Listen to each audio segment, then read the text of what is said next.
when I was, I guess, 15. I was 15 years old, and I was looking for a way into the business, and my dad was out of work, and he was a great character, so we decided we wanted to be radio personalities or television personalities of some kind. Yeah. So we heard about this place called the National Institute of Broadcasting, and we came down to do the kind of initiation.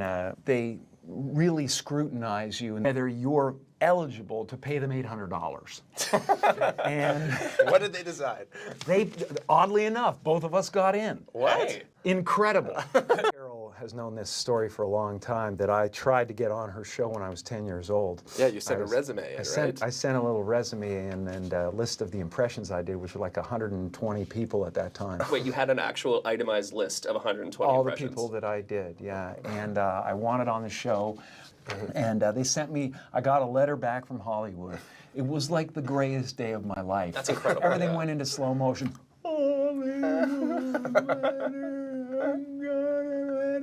Like that, and it was a letter, like a kind of a form letter or whatever, from an assistant and stuff with a Carol Burnett signature stamped on it. But it said that you know, they generally hire their talent through agencies and things like that. But the best of luck, and it sounds like you're doing great, and we encourage you to keep going and all that stuff. And then, oddly enough, scribbled on it. No, That was nice of them. This is what I want. This is the thing that I want to do with my life. there was never any other choice. Yeah, there was never any other choice.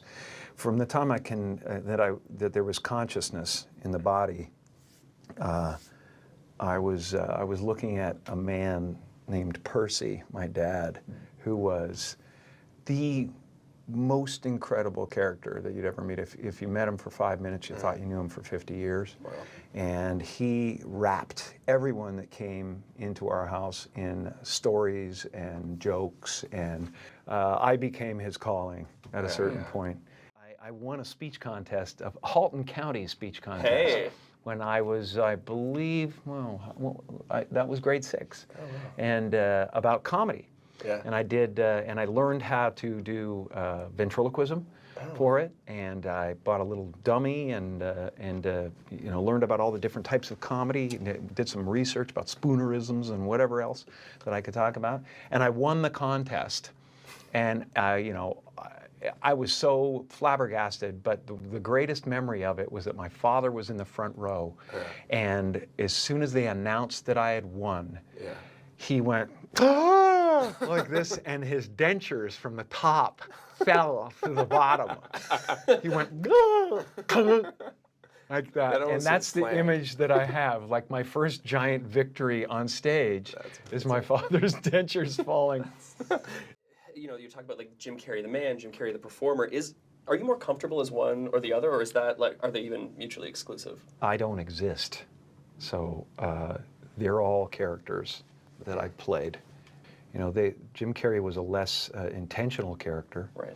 because I thought I was just building something that people would like, but it was a character, you know, so it's, you know, I played the guy that was free from concern so that people who watched me would be free from concern, you know, and it's like the one thing, like people talk about depression all the time, the difference between depression and sadness is just, you know, from happenstance, whatever happened or didn't happen for you, or, you know, grief or whatever it is.